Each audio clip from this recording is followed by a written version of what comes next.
수사기관 입장에서는 탐문하기도 쉽지가 않고 함정 수사라는 걸 하기도 좀 쉽지 않고 그러다 보니까 이게 현실적으로 좀 어려움이 있어요. 결국은 어떤 식으로 귀결되게 되냐면 적발되면 어마어마하게 센 벌을 가할 수밖에 없습니다. 최근에 이제 서울대에서도 서울대 다니는 여학생들 상대로 이런 불법 페이크 영상이 있었었고 인하대에서도 이런 일이 있었다고 해요. 네. 근데 이제 PD님 생각하시기엔 이런 영상을 왜 만드는 것 같으세요? 전 정말 이해가 안 되거든요, 사실. 근데 그걸로 돈을 이해가 벌어요. 안 됐고. 네, 변호사님 후배님이시잖아요. 맞네요. 서울대면. 저는 사실 이렇게 공부 열심히 한 친구들이 왜 그런 신기한 취향이 있어서 본인의 욕망을 좀 채우려고 하는 게 아닌가 싶어요. 사람 사는 세상에 보면 뭐 좋은 학교 나오면 뭐 아무런 문제가 없고 뭐 서울대 아닌 학교 나오면 사람이 다 이상하고 그런 거는 전혀 아닌 것 같아요. 아니 나 잘 넘어간 것 같지 않아?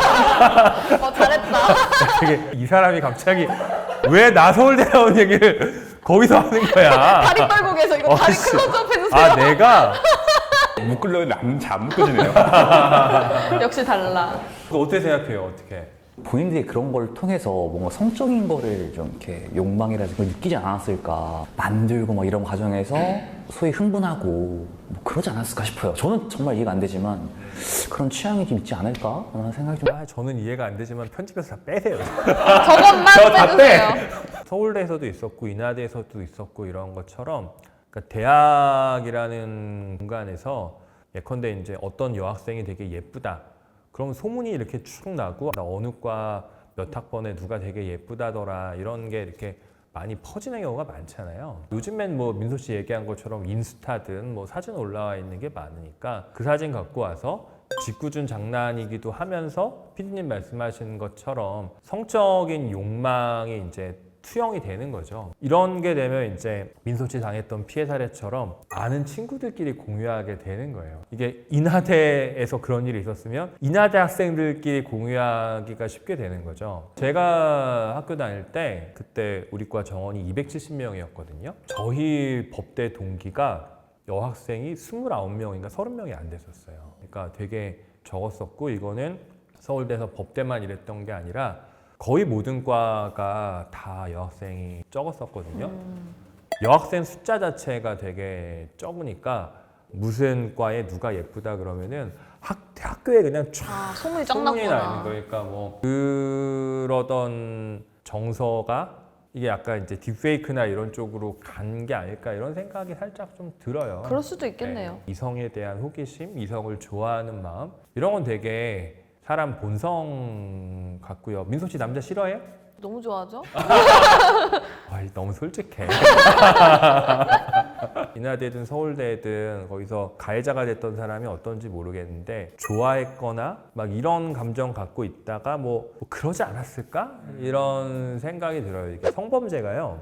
전혀 모르는 사이에서 성범죄가 많이 일어날 것 같아요. 아니면 아는 사람 사이에서 성범죄가 아는 사람. 네, 아는 사람한테 성범죄가 많이 일어나요. 그러다 보니까 뭐 좋아하고 호감 있고 그런 여학생인데 사진은 돌아다니고 딥페이크 할 수 있는 툴 같은 거는 많고 그러다 보니까 영상 공유해가지고 서로 이렇게 막 유포하고 그러지 않았을까 이런 생각이 드는데 그래도 그럼 곤란하죠. 그거는 다른 사람한테 심각한 피해를 범죄도 주는 건데 범죄. 이거를 약간 장난처럼 생각하면서 하는 것 같아요. 근데 이게 결코 장난이 아니고 그리고 이거는 딥페이크하는 수준이나 이런 거는 장난이 아니라 심각한 범죄인 거고 이런 거 유포하면 엄벌받을 수밖에 없다는 거를 알긴 알아야 될 것 같아요. 네, 좀 아세요 좀. 네. 제발. 근데 이제 이런 게 디지털 성범죄 이 범주 안에 들어가는 거거든요.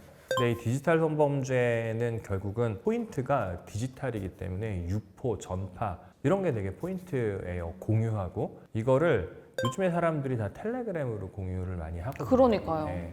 거의 다 텔레그램으로 공유합니다. 왜냐하면 카카오톡이나 이런 우리나라의 메신저 같은 경우에는 추적이 되는데 해외 메신저 같은 경우는 한국의 수사기관의 수사권이 미치지 않는 거거든요. 그러다 보면 텔레그램에 이게 누구냐 뭐냐 뭐 보내도 답도 안 하고 뭐 확인도 안 된다 그러고 뭐 이런 식으로 나와요.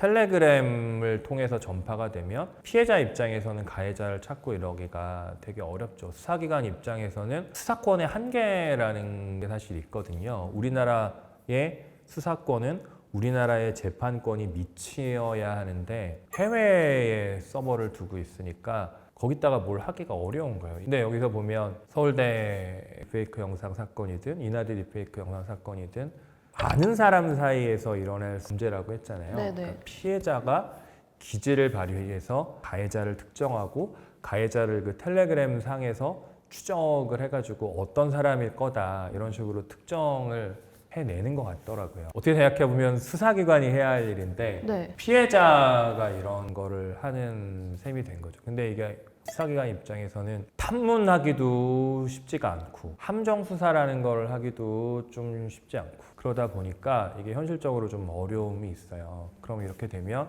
결국은 어떤 식으로 귀결되게 되냐면 적발이 잘 안 돼요. 네. 피해는 커요. 그럼 어떻게 하겠어요? 적발되면 어마어마하게 센 벌을 가할 수밖에 없습니다. 네, 그렇게 될 것 같지 않아요? 네. 단톡방에 1000명, 2000명 정도가 있다 그랬잖아요. 네. 그럼 그걸 본 사람도 걸려요? 본 사람도 걸리지는 않죠. 아, 그래요? 성범죄도 그렇고 거의 모든 범죄의 체계를 보면 성인을 대상으로 하는 범죄로 규율을 하거든요. 근데 여기서 약간 특별한 경우, 조금 더 우리가 보호해야 할 사람으로 아동 청소년을 우리가 두고 있어요. 그래서 아동 청소년에 대한 영상은 아동 청소년에 대한 성착취물이라고 해서 이런 거는 보거나 소지하거나 이렇게만 해도 처벌하는 걸로 법을 지금 하고 있거든요. 성인 대상으로 하는 거는 그렇게 하진 않아요. 그러다 보니까 허위 영상을 단순히 시청하고 이런 것만 가지고 죄가 된다고 하기가 쉽지 않은 부분이 있어요. 그런데 유포하고 이건 안 돼요. 유포는 네. 처벌을 받는 이런 건 안 거고. 돼요. 그런 이슈가 있습니다.